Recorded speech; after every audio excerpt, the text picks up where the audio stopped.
A one and a two and a chick-a-boom a chick.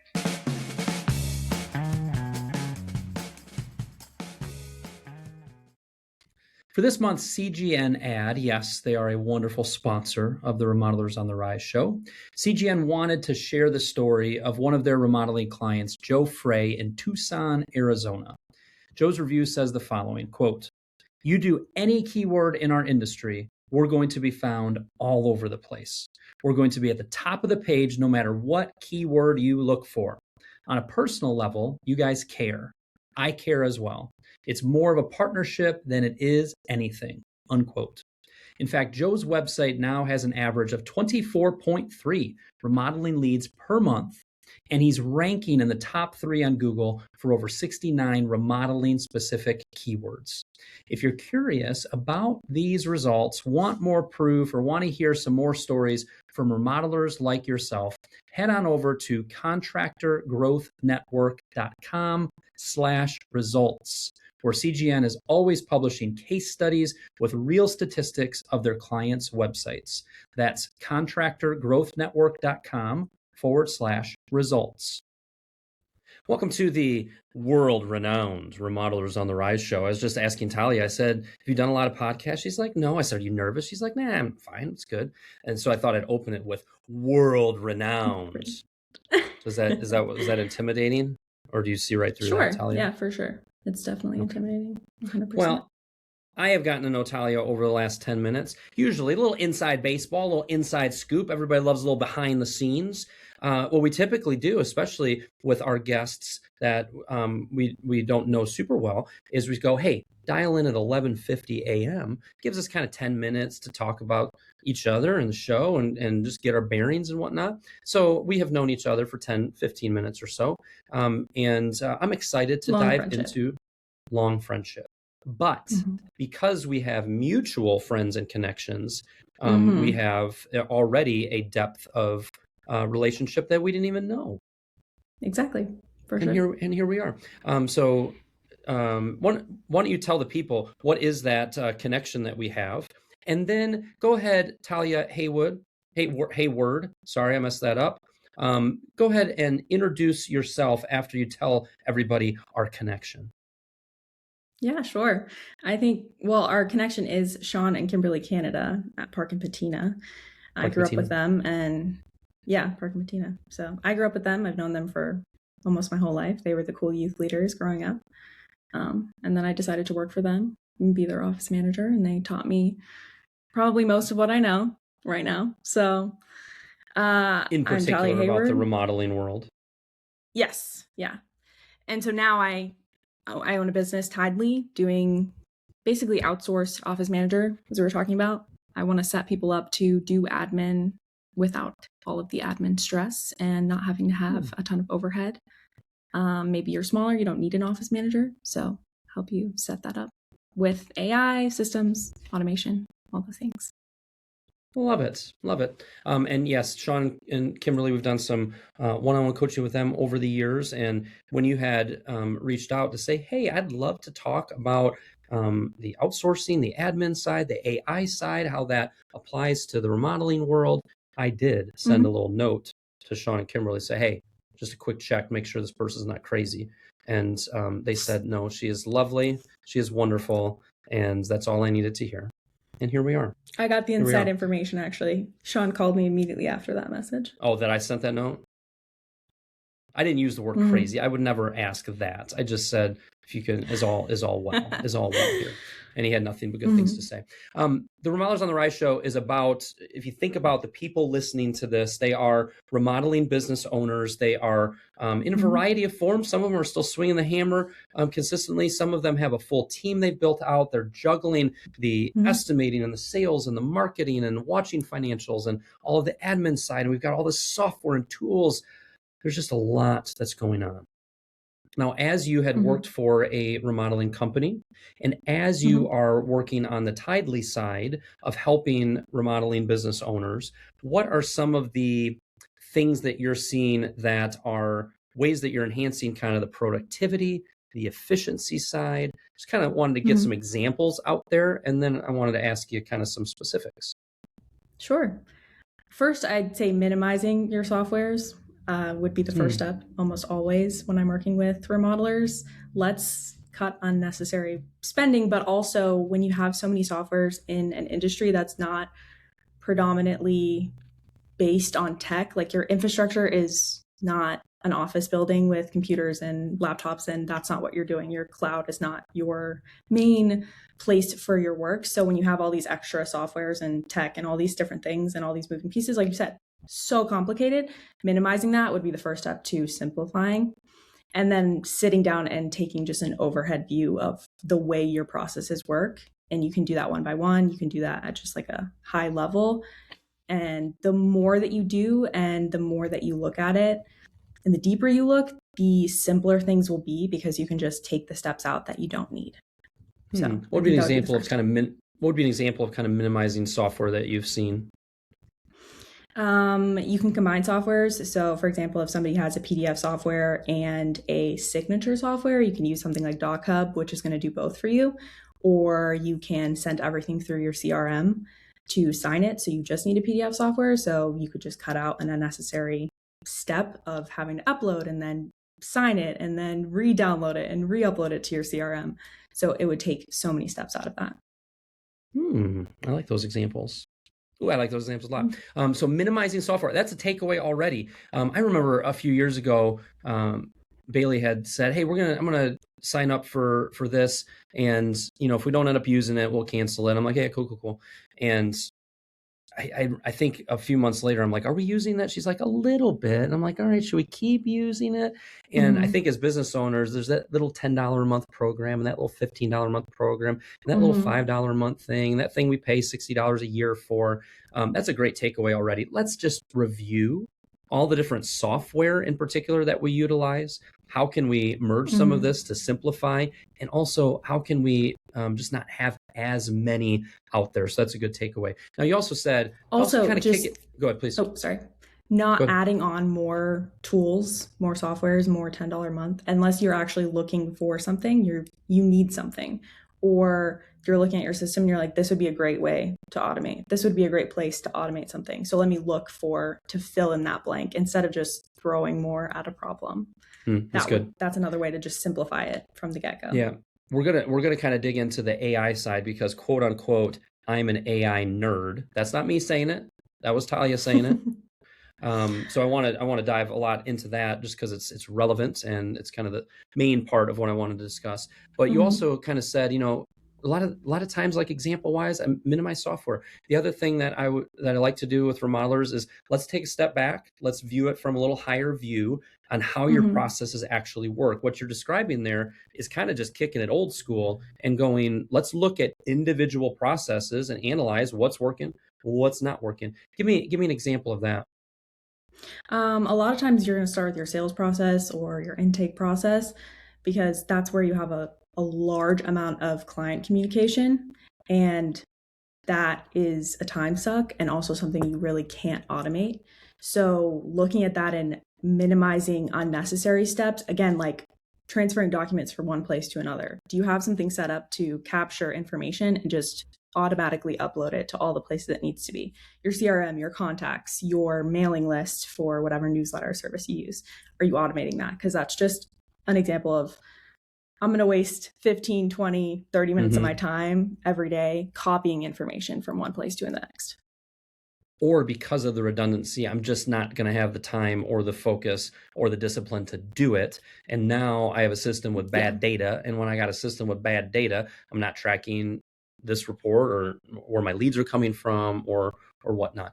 I'm already catching kind of what you're throwing here of let's just slow down and look at the process and figure out how can we streamline this and how can we, I like to use the phrase, reduce the noise. You can use that if you like that. Go ahead, feel free to steal it from you for sure. Let's reduce the noise. Like there's this software, I need to update it here and here. Let's reduce the noise. There needs to be less noise. Business and remodeling business is already challenging enough. Right. Okay. So we're already off and rolling. We got some good takeaways, but I do want to kind of focus things in on the AI side of things, the artificial intelligence side of things. Number one, why do you consider yourself kind of an AI nerd? Why does it kind of get you going? It's controversial, and that makes it so interesting to read about, listen to podcasts, watch videos about. It's controversial. People have so many opinions about it. And I have my own opinions, but for the most part, just like to learn about it. I just think it's fascinating. It's also just not where it's publicized to be. And I think that's really interesting because everybody being scared that AI is going to take their job when AI can't answer a question accurate most of the time is just an interesting paradox in how it's artificial intelligence, but really it's knowledge, because intelligence requires that you can reason emotionally. So it's just interesting. Ooh. I feel like we could talk the whole time on just that analysis, but we're going to keep moving. So AI, I would say for a lot of remodelers, it's daunting. It's kind of like, it's changing so fast. Like, I'm running my business, I'm taking care of sales, estimating, I'm managing this, I'm getting other software going, etc. And then people are over here kind of going, AI could simplify that. AI could do this. You should research this. You should look into that. You could consider this. You could consider that. And it just gets a little overwhelming. What are kind of why, maybe I just explained why it's a little daunting to implement, because we got so many things going, but what are some ways that we can kind of simplify that? How do you approach that with a business owner? Really, I'm going to go back to reducing the noise. That is my phrase. Do not take it. You just told me to steal it, man. Oh, right. Going back to reducing the noise, though, if you reduce the noise in your SOPs and all of your processes, then again, make it like a fill in the blank. Let me look where my pain points are. Let me look where my systems drag, where I'm copying unnecessary information, where I'm banging my head against a wall because I have to use a spreadsheet, or, having to sit down with Talyah and look at all my processes and wanting to die. So not wanting to do that again. Where are those little blanks? That's where you would automate. And then do the research. Is it possible? Can I do that? Instead of just, let me research every AI tool that exists, or let me research every way I could possibly save time. Start with where you need to save time or you're looking to save time, and then research if it's possible. So going from the reverse side of it, instead of just trying to intake all this information. Because again, it's not an environment where the infrastructure is predominantly computers and tech. You're in people's homes. You're building things. You're not building softwares. You're not coding. You're not sitting in an office answering phones. It's just a completely different way to look at it. Yes. So.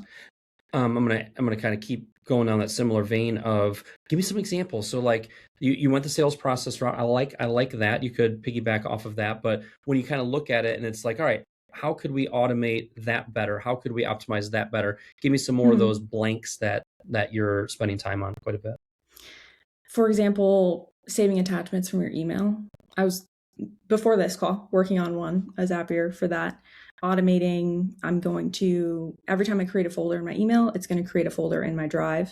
And then every time I save an attachment to that folder in my email, it's going to save right to my drive.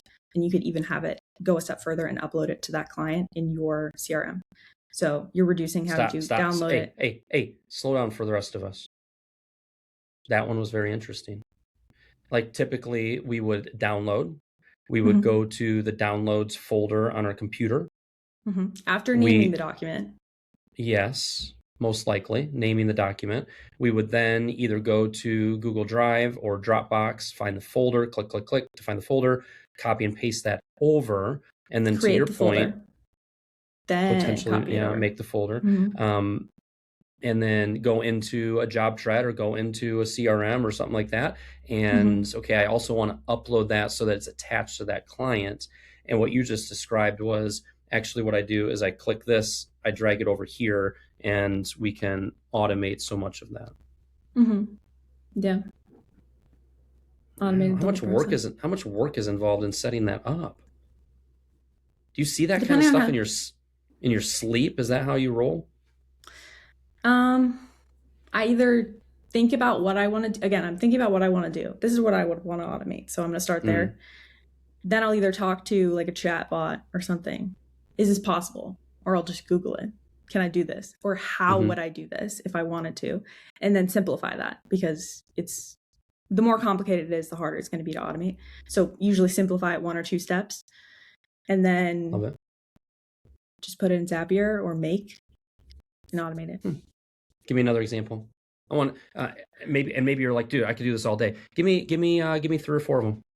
3 or 4 examples, automations or ways. Well, the other one I set up for everyone. Ways, fair enough. I was kind of in that similar vein of just ways that we are saving time and that side of things. Another time saver would be to, before you actually start a software, like a big one, is to consider its integrations. So JobTread integrates with Zapier, so you can do a bunch with that. But if you're using a CRM that doesn't integrate with other softwares you're using, you're already just wasting a bunch of time, because then you'd have to switch over to another one if you want to automate, and so on and so forth. Another one I set up for everyone is somebody puts a form in on your website, takes that information, puts it in your CRM, puts it in your contacts, and puts it in your email contacts. So that, and it also puts it in your newsletter, like mailing list, so that all the information immediately goes where it's supposed to go. So you don't copy and paste. Add them in one spot, and it goes into my contacts, so it's easy. When I type in their name, it pops up in Gmail. Adds to my phone contacts. Is that where you're going with that too? You can have Google Contacts sync with. Yep. Well, if you use Google Contacts or different, like you basically use a contact place like Google Contacts, because I don't think it syncs exactly with Apple, and then you can have it pop up in your Apple Contacts, because you can sync that. And then also, I'm a smart remodeler, so I'm doing a regular email out to my full list of previous clients and prospects. And instead of, at the end of the month, I'm going to download any new names, I'm going to then upload it over here, we can just Zapier that and automatically get them added to, let's say, our MailChimp account. Yep.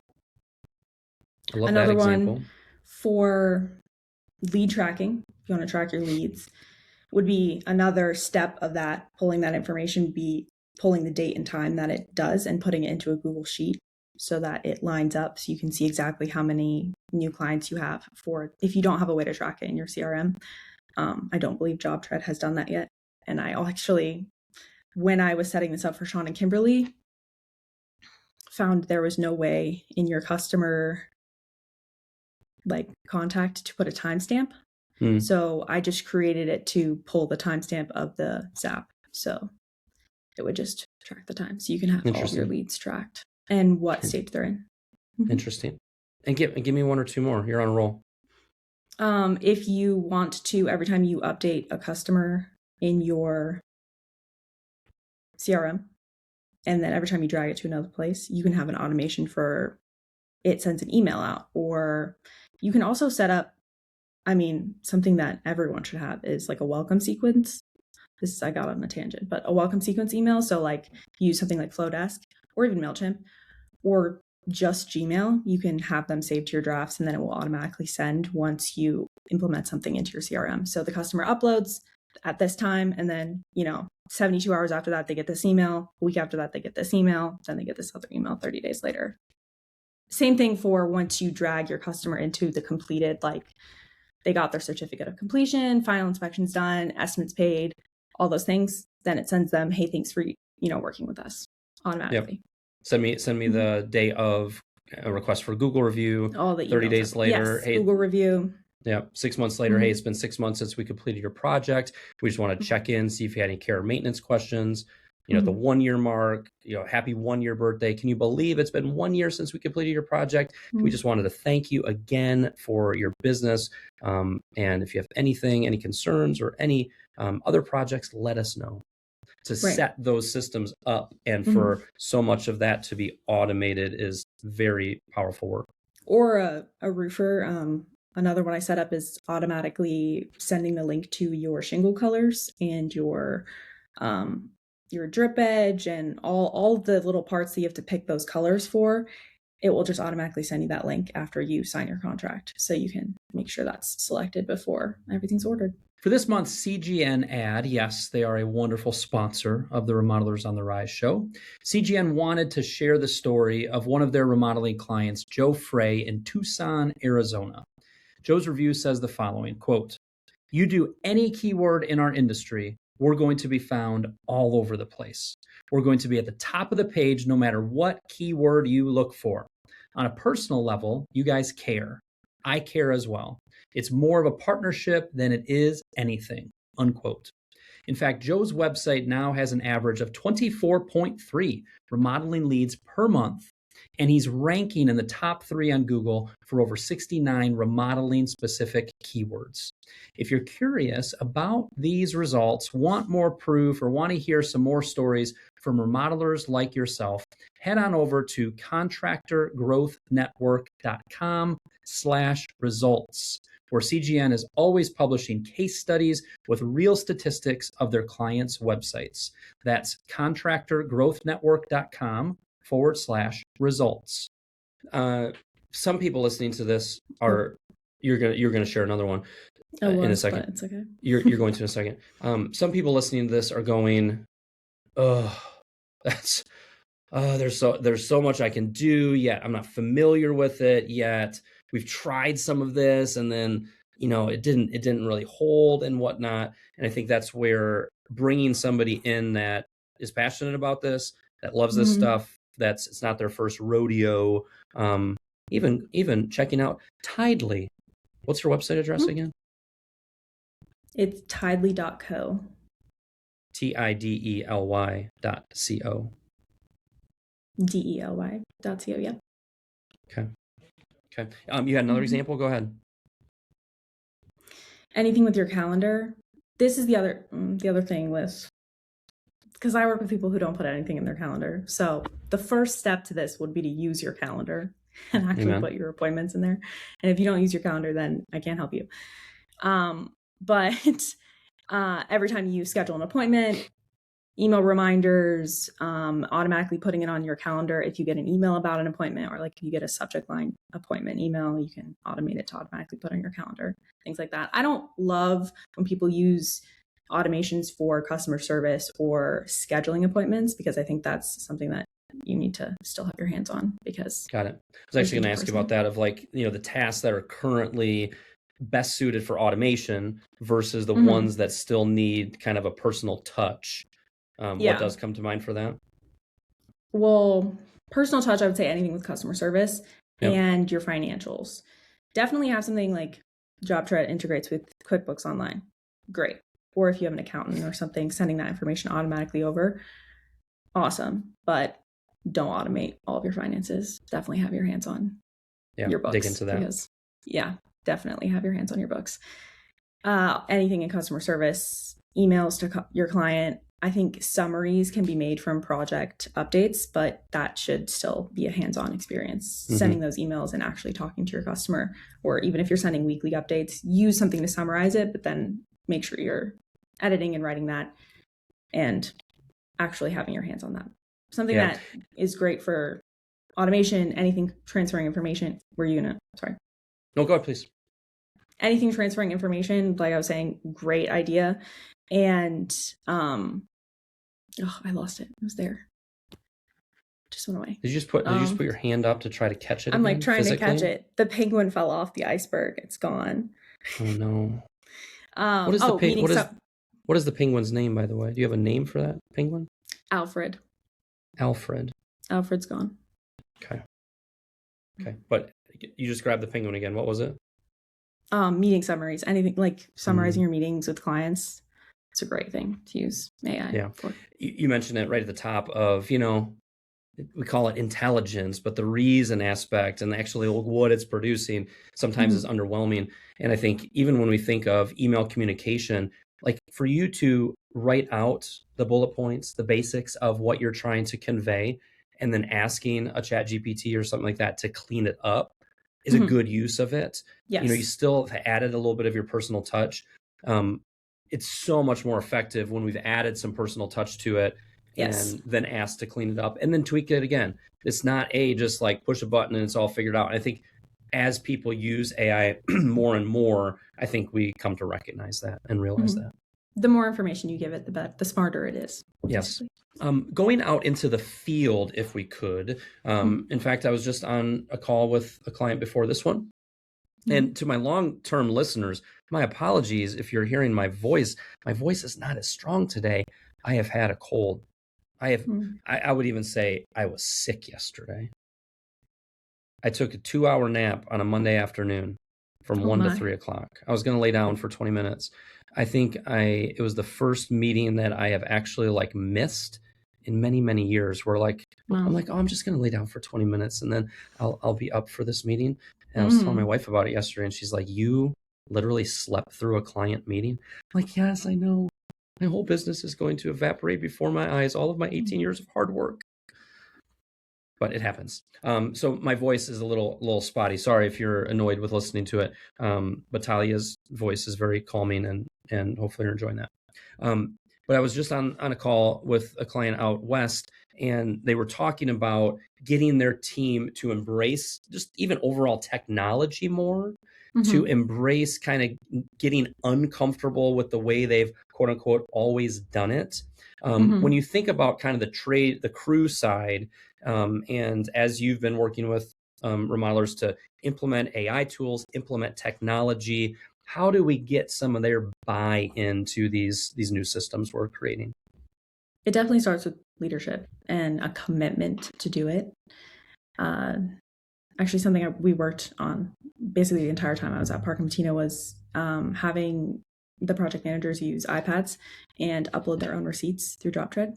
And I would say just it's gonna take time. There's really no way. There's no like one-stop solution for it. It takes time and patience and repeating the same things. But the most important thing would be to make sure your system is set up before you send it to them, because don't teach them a whole new way to do it and then it doesn't work. And then a week later you change that whole way to do it. And then you're going to teach them a new way, because when you're bringing in something, they've done it the same way their entire life. There's a fear aspect of I'm not going to get it done in time, or even just with business owners, I'm not going to be able to get that estimate out because I'm using a new software. So there's a learning curve and maybe I'm going to lose this job because of this, and this. So understanding there's a fear aspect to it, and it is going to take time and patience and repeating yourself, because people learn differently and they understand things in different ways, but also understanding they can get it and it's 100% possible. Yeah. What I heard there that I would emphasize is the consistency in rolling it out. One of the examples I was talking to this client about was they are really embracing scheduling. They have set up notifications that are tied to that employee, so that if something changes on the schedule, they're getting notified. But for years and years, they have kind of relied on the business owner to just text the business owner, text them and go, all right, where am I going tomorrow, boss? And to be consistent in going, I would love to answer that, but I'm not going to answer that. Go into the scheduling side of things and look that up. Yeah, but I don't know how to. Okay. We talked about it at the last couple meetings. Here's kind of where you click. So the consistency of that is huge.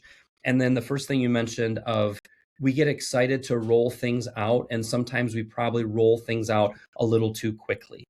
Like if you're having a new way that you are doing daily logs, a new way that we're tracking our time, a new way that we are reporting all of our materials that we need coming up.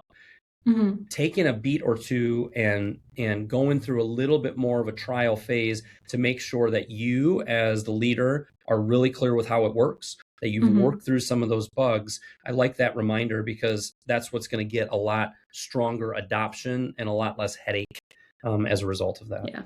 I like to say it's not a group project. So don't make it a group project, because everybody knows how frustrating that can be. Yes. To work on a system while also implementing a system, while also trying to teach people to use a system. Let's get this system dialed in. Let's get the process dialed in, and then let's unveil it to the team. Yes. Yeah. I like it. And consistency, like you said. Yes. Now, so far, Talyah, do you think that you have given value to this audience? I don't know. I'm sure you're going to tell me in a minute. What do you think? I would say, sure. Yeah. Why? I think why would you say that? I think it's a beneficial conversation to just talk through it. I think something it's even if it's not a revolutionary idea, it's always beneficial to talk through it and understand a different perspective. Yes. And have two minds also have the perspective, and to just talk through it, discuss it. No, it's been a humdinger of a podcast. I've done a few podcasts. This is a humdinger. This is a good one. And because it's getting us to, like, as people are listening, they're going, I've heard of that. Maybe we need to revisit that. Oh, no, we kind of botched that. I could try that again. Another reminder, I think, with AI is that there's so many different things you can do with it. And there's so many bright, shiny objects with it that we can get excited and then kind of start to implement something instead of kind of the old tried and true. Has just been even more so the last number of months, more focus on fewer things. Like, pick one of those you talked about earlier, evaluate your process. There's a fill in the blank of an area that maybe we could automate that. And we really need to be disciplined to pick one of these things and really get it implemented fully before getting excited about the next thing we could do. Right. What's your thought on that? I think, again, it goes back to either you're going to use those shiny new objects or you're actually going to implement something long term. And it's not a technological field. So don't make it super techy for no reason, and have a reason for why you're using it. Don't just add on all the shiny objects, because you're not going to save time by just adding 5 more softwares. If they have a purpose and they're doing something for you, that a problem you already had, they're going to be very helpful. But if you're making problems to use those softwares, they're not. Like, your experience in office management for a remodeling company, and also what you're doing for clients overall the last while, brings a unique perspective, I think. There's permits, there's all kinds of things that somebody in that seat in a remodeling business can be responsible for, and you're juggling a lot of things. What would be if you're a business owner kind of listening to this, or maybe even if you're an office manager listening to this, what are some of the things that come to your mind of, oh man, really focus on dialing in the system for this, or here's something that used to be a thorn in my side when I was working for Park and Patina, and here's kind of how we corrected it. What kind of comes to mind for in the seat of that office manager in particular? Definitely financials. That can be can be a very daunting task. So having the automation be correct, because I remember a little debacle we had with our accounting double recording all of our expenses in QuickBooks. That's a debacle. That's the proper use of the word debacle. Yeah, that was a debacle for sure. And having something automated like that is great, but you just really got to check and make sure. But once we set it up and it was set up correctly, it made my weekly bookkeeping was like 15 minutes. So instead of it taking an hour to an hour and a half, doing 15 minutes a week was just like life-changing, because I didn't have to spend all these hours going through and making sure. So setting it up once and making sure all of those things were correct and talking to our bookkeeper about it, it was wild. It was crazy. And so having a CRM that syncs with your accounting software, JobTread, for example, will change your life for sure. So I would say financials is a really, really big one. Another one, marketing.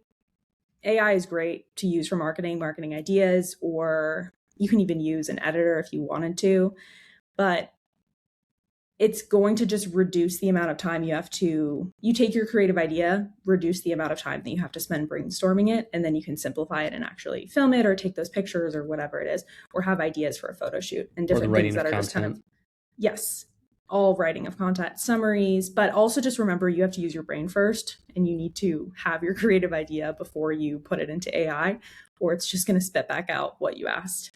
Because it will never say, I don't know. Cassie, the producer's listening to this, that could be a good title. AI is great, but you have to use your brain first. I mean, so much of what you've talked about of like, hang on, let's actually look at the process first. Let's actually think about what am I actually needing a solution for? Like, actually think through what is the result I'm going for, and then feed that into a tool like that. And Cassie, you're the producer of the show. You can name it whatever you want. At the end of the day, I mean, they're trying to sell you a product just like anyone else. So AI can be great and save you time, but they're still selling you something. So I love the marketing. Yeah, the marketing side, the project spotlight, the video ideas, the scripting, all of that. You're on a roll with some of the other items. I bet you have a couple more. Something I would love to be able to automate is permitting. I'm working so hard to try to figure out a way to automate some kind of permitting. Definitely utilize all of the document saves and uploads to CRMs and different things like that, and pulling all of those documents in the same place. I will use AI to read permitting pages, like at a certain municipality. Hey, can you read this and tell me what I need for this kind of permit? That's good. Or those 15-page documents where they have all the requirements. Hey, can you tell me how I need to name this document for me to upload it so that it doesn't get kicked back? Yeah. Those are a couple simple ways that I use it for permitting. Excellent. Excellent. Talyah, what would be an ideal, if somebody's listening to this and it's like, oh, here is an ideal person that would be a great fit for Tidely. Who would that be? What and tell everybody kind of how they find you and find out more about you.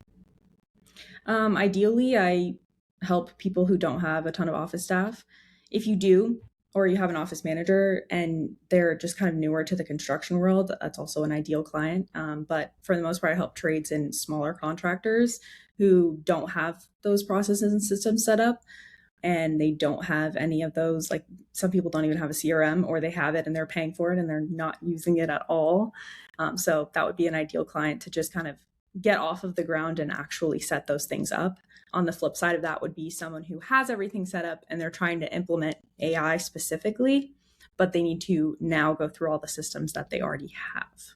So Very good. You can find me with Tidely Systems on Instagram, or my website, tidely.co. You do have all kinds of videos on Instagram. You're active there. Yeah. Excellent.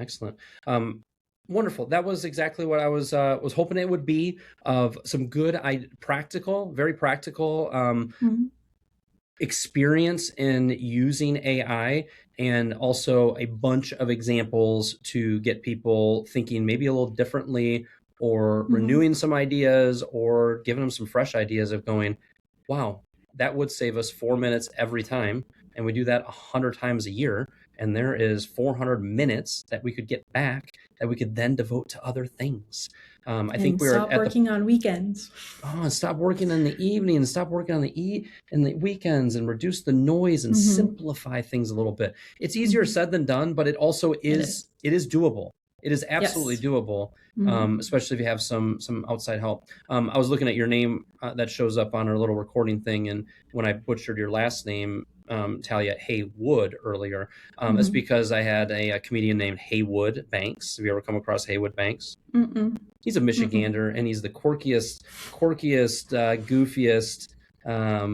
goofiest guy, and we've seen him in person a couple times. And I took my wife the first time. I'm like, you're going to absolutely hate him. He's obnoxious and he's very funny. And she actually very much enjoyed his quirky sense of humor. Surprise. So let my butchering of your last name lead somebody to type in Haywood Banks, and then they will get some giggles from watching a few of his I'll have to look him up. zany shows. Yes. But no, we were talking to Talyah Hayward, and appreciate your time so much. It was great meeting you. It was great getting to know you and your personality, your experience. And I hope some people reach out and interact with you. And I bet you we're going to do this again sometime. Yeah, it sounds great. Thanks so much for having me. Thanks so much. Thanks for watching the Remodelers on the Rise podcast. If this episode was helpful, make sure you subscribe to the channel and like this video. That helps more remodelers find these conversations. You'll find links below to connect with us, to join our remodelers community, and explore more resources or our coaching options. If you don't want to miss future episodes, turn on notifications so you know when new videos are live. Thank you so much for watching. We appreciate you being here. We'll talk to you again soon.